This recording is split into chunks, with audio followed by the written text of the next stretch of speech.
watching News 3, the Southern Illinois news leader, live from WSIL-TV in high definition. News 3 starts right now. They've been running jobs out of this state, they've been hiking our taxes, and they've been cutting school funding in our state for years. The Illinois governor visits Marion today as he sends a defiant message to Democratic lawmakers. Good evening. Illinois Governor Bruce Rauner brought his battle against Democratic lawmakers to Marion this afternoon, calling them out for what he calls extensive financial mismanagement. That's right. Hundreds showed up at the Black Diamond Harley-Davidson to hear from the governor. News 3's Anna Giles was there among them. And Anna, has Rauner come any closer to a deal with Democrats on a state budget? Doesn't look like it. Governor Rauner used his speech today to blast Democratic leaders, namely Mike Madigan and John Cullerton. He accuses them of passing phony budgets for years, a move leading to painful funding cuts people aren't happy about. Here he is now. Let's give him a round of applause.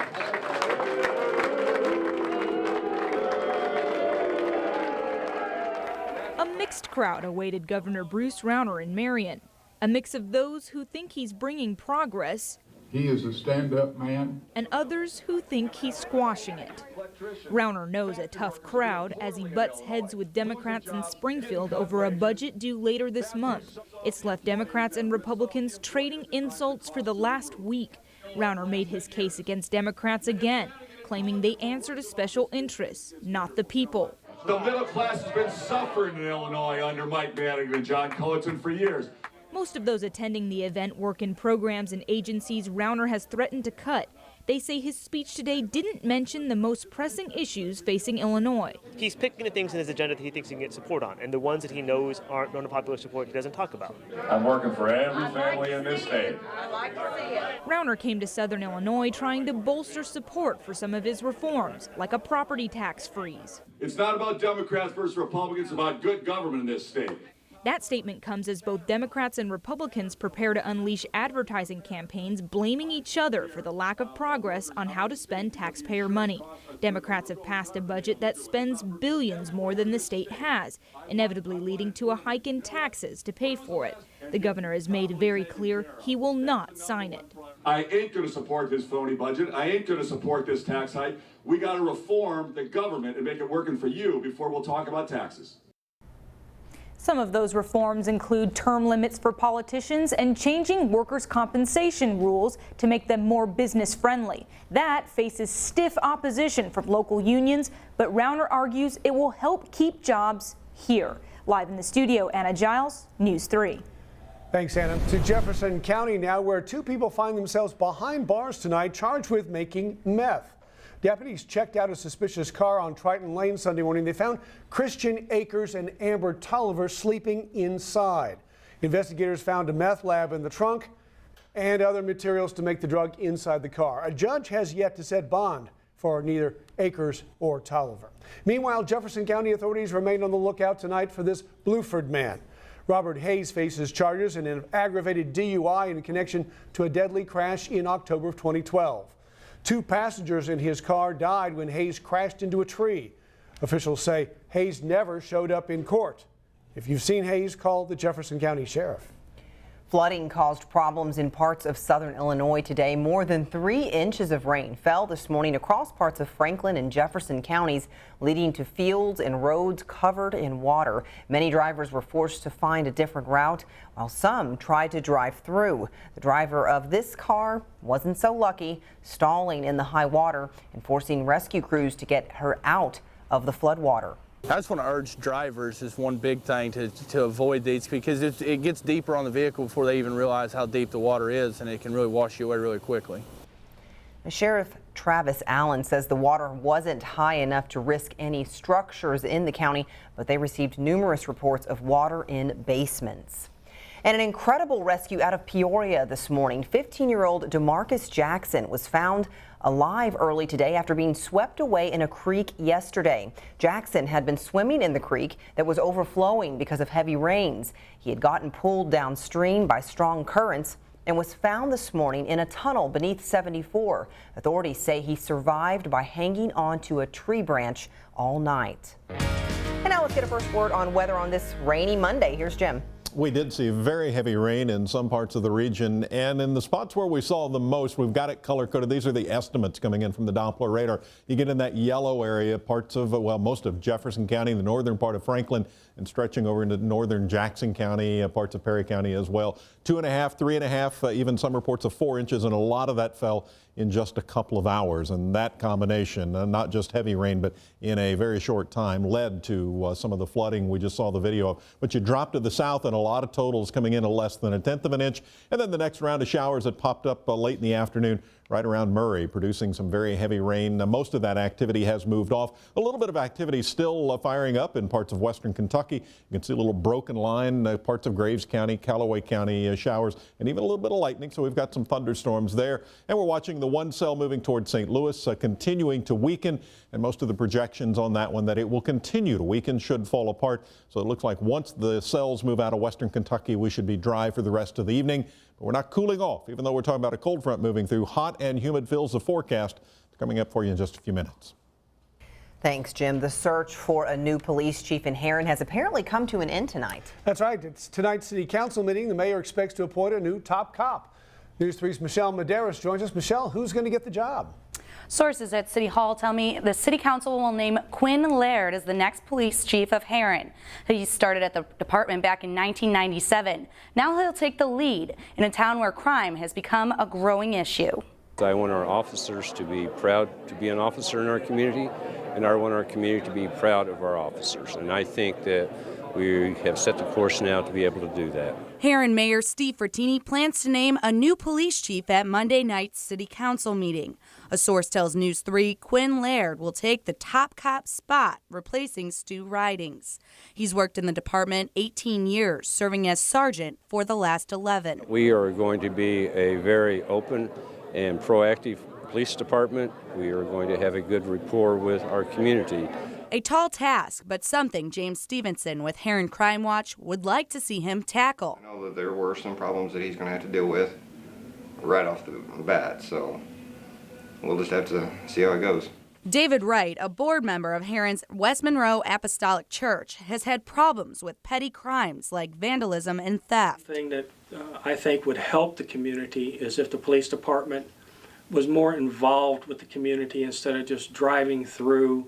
Stevenson thinks the new chief should take better advantage of the staff, which according to the city includes 18 full-time officers and a budget just over $2 million. I think that if they could branch off and start using some of the part-time officers, like I said, it gets more officers on the street, better coverage.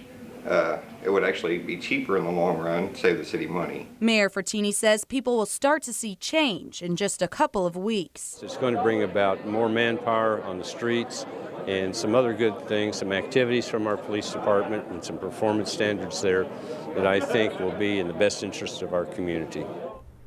Mayor Frattini says he will announce Laird as his pick tonight, but then he would have to be approved by the City Council. Live in the studio, Michelle Medeiros, News 3. Thanks, Michelle. Franklin County authorities have launched an investigation tonight into a crash where they found a vehicle but no victim. It happened just before 11 o'clock last night on Route 37 near Bowling Alley Road. First responders found a truck in a field but no driver. Benton investigators say the truck crashed through a street sign before ending up in the field. The Benton police chief has not responded to requests for information on what happened. 2 young children have died after a crash in Ohio County, Kentucky. State police say a woman drove westbound on the Western Kentucky Parkway when she crossed the median and hit an eastbound semi head-on. Investigators say that woman's car caught fire. Paramedics took her to a nearby hospital, but first responders pronounced the 2 children inside her car, aged 3 and 5, dead at the scene. Investigators still don't know what caused that crash. And tonight's restaurant report card. School is now out for the summer, and that means many kids will spend a lot of time at ball fields or swimming pools. News 3's Kevin Huntsberger takes a closer look at how concession stands around our region are measuring up with the health inspector. There were only a handful of concession stands that were checked during May inspections. The American Legion baseball concession stand at Riverside Park in Murfreesboro got a 96. Paper towels needed to be provided at the hand sink, and food equipment and other surfaces needed to be cleaned better, according to the Jackson County Health Inspector. There were a handful of concession stands in Williamson County that were inspected in May. Marion Youth Baseball received a 98, as did the Marion Pool. The nearby Goofy Golf got a 97. That's the same as the concession stand at the Marion soccer fields. The concession area for the Southern Illinois Miners got a 90. The biggest deduction was 5 points because spray bottles were not properly labeled with the contents. That problem was fixed right away. Be sure to stick around tonight on News 3 at 10. Lots of problems at a Jackson County fast food restaurant. I'll have more on the violations at the Wendy's in Carbondale, along with 4 other restaurants around our region. Kevin Huntsberger, News 3. And construction on a new addition to Crab Orchard Elementary School has begun. Take a look at these pictures of the progress. Construction workers have poured footings, and the walls for 4 new classrooms should start going up sometime this week. Work on the 3,500-foot addition should wrap up by the end of the summer. There this week. Coming up at 6, an annual tradition comes back to Marion. We'll check in on the Miss Illinois pageant after the break. Plus, this man wanted in Illinois is caught after a foot chase in Paducah. More on his new charges as News 3 at 6 continues.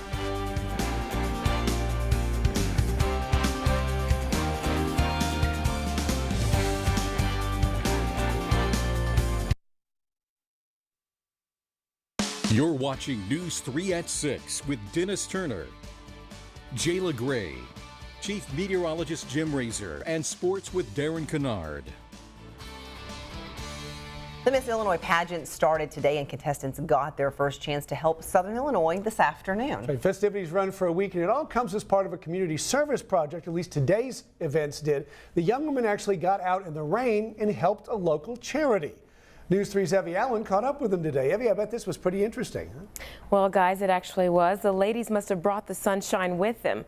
They had no problem getting their hands wet while working on a Habitat for Humanity home in Heron. These volunteers lay down the crown and sash for paintbrush and broom. Today we've had 30 plus very enthusiastic volunteers from the Miss Illinois organization. 31 pageant hopefuls took time out from the competition to break a sweat to help others. They've teamed up with Habitat of Williamson County for 3 years in a row now. I was here for the first year of it and have been able to see it progress through the 3 years. The ladies painted the walls and cleaned the floors of this 3-bedroom house on Weaver Road. Habitat leaders say volunteers are hard to come by, so they're grateful for their help. We certainly appreciate them, and we'd like to see them volunteer in their own communities. All of the contestants compete with a platform exemplifying their beliefs. Rebecca Palmer calls the work right up her alley, since her platform centers on volunteerism. I'm actually an architecture major as well, so Habitat for Humanity is what I love to volunteer for. This sisterhood of beauties have a long competitive week ahead. Interviews begin Tuesday, followed by on-stage appearances involving questions, talent, evening gown, and swimsuit competition the rest of the week. I haven't met a girl yet who isn't accomplished, beautiful, kind. I mean, each and every one of us, and I think we all have our strengths to bring to this, and it will be a very competitive week. Erin Hodson says they all dream of competing for Miss America, but remain passionate about their causes. She said most call it a way to bring more awareness to their platforms. A lot of us are doing this pageant is so we can speak on our platforms and promote that, and so that has really brought us closer. Judges will crown the new Miss Illinois Saturday night. The winner will go on to compete in the Miss America Scholarship Program in the fall. Live in the newsroom, Evie Allen, News 3. Thanks, Evie. Cloudy skies this afternoon downtown Heron after the rain moved out. But will we see any more rain this week? Jim's got the forecast when we come back.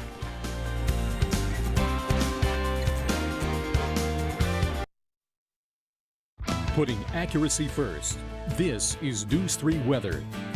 The last few rain showers are moving out of the region. Right now, parts of Graves County, Callaway County, extreme southern part of those counties moving away. So we start with vapor and flow this evening.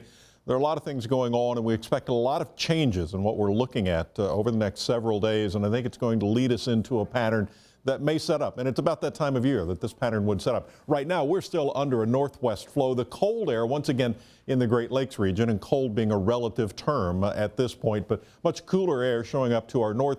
We're right on the edge of some of that coming down. So every time a little bit of it gets organized, we've got another front coming through, another little wave. We see these rounds of showers and storms. But that's about to change because what's building in the south, and I think we're going to see this push, this is actually projected to jump all the way to the north and pull across. That would put a ridge on top of us. And underneath a ridge means hot conditions, and we think that is where we are headed. The temperatures are already showing up. Little Rock is 92, Tulsa is 90, Dodge City 88, as far north as Omaha, 88 degrees. So once all the clouds get out of here, and you can see the effects of the trough around, temperatures in the 60s and 70s, that's all about to flip over. We think that warm air is going to spread out. We'll be in here, and as I look through some of the longer range charts, out to 10 days, even 2 weeks, it looks like that ridge may hold on. That's pretty typical for summer, and we're getting within just a few days of the start of summer. One more check on radar real quickly. There's that last little bit of shower and thunderstorm activity locally off to the north, that leading edge of the even cooler air, which is not expected to move through here, but it is pushing that little bit of shower activity into St. Louis. Those cells are diminishing. They continue to get weaker and weaker every pass on the radar. Temperatures for us today a little closer to normal, certainly warmer than normal in the morning. Our range from 67 to 82, a little more than 3/4 of an inch in our rain gauge here in western Williamson County, approaching 24 inches now for the year. Much less rain showing up in the rain gauge in Harrisburg at the middle school with light winds right now, only 16 100ths in the gauge. And currently 84 degrees. Skycast showing that chance for showers from the latest run coming in also shows it all dissipates, and then things get pretty quiet for tonight and tomorrow. One wrinkle, that to me is the signature of a little bit of fog, especially around the dams area at the lakes. Keep that in mind, some patchy to isolated fog that could be dense, a possibility tomorrow morning, especially in places where it rained a lot. Keep that in mind. Otherwise, a quiet day expected tomorrow. Tonight, partly cloudy to patchy fog, light west winds. Temperatures dropping off only into the upper 60s and looking like we should expect to top out in the upper 80s tomorrow. And then on beyond that, it's closer to 90, maybe even some low 90s for a couple of days. And even when the chance for showers and storms comes back, really it starts to move back in Thursday evening, sticks around into the weekend. It's a lot of hot, humid conditions. When you're talking about lows around 70, that's just flat, muggy to humid air. Definitely feeling it today, too, especially after all that rain this morning. And it's just kind of going to go up. Oh, yeah. Thanks, Jim. Breaking news just into the newsroom now. The search for a new SIU chancellor is now on hold. SIU officials say the preferred candidate, Saba Randawa from Oregon State University, has withdrawn from consideration. That's right. President Randy Dunn says several factors went into Randawa's decision, including the uncertainty with the state's finances. The SIU board will discuss what to do next at its next meeting in July. Look for more on this story tonight at 10. And more now from the Crime Watch. Police in Paducah caught a fugitive from Brookport yesterday. DeVar Shannon was a passenger in a police car stopped for a traffic violation. The 25-year-old was wanted for obstructing a peace officer. Shannon took off running when an officer asked him to step out of the vehicle. 2 officers tackled Shannon and found a loaded handgun in his pants. He's now charged with fleeing and resisting arrest. Shannon is also a convicted felon, so he faces more charges for having that gun. Late Friday night, Metropolis police were called to the Huddle House on East 5th Street. The manager said a disruptive man had just left the business. About 30 minutes later, officers were called back. They say Ian McComas and another man were arguing with other customers and employees. Police arrested McComas for disorderly conduct, DUI, and having a revoked driver's license. The search is on tonight for a sergeant from Scott Air Force Base. Authorities accuse David Lawrence Helm of sexually assaulting a victim under the age of 16. The crimes happened in several states, including at the base in St. Clair County. Helm faces a court-martial if and when officers can finally track him down. Paducah police remain on the hunt tonight for this man. Denzel Powell never showed up in court on multiple warrants, including drug possession and failure to pay child support. Some of those charges date all the way back to September of 2014. If you've seen Powell, call Paducah police. And the Chicago Blackhawks are set to hit the ice tonight against Tampa Bay in their quest for the Stanley Cup. We'll have a preview coming up.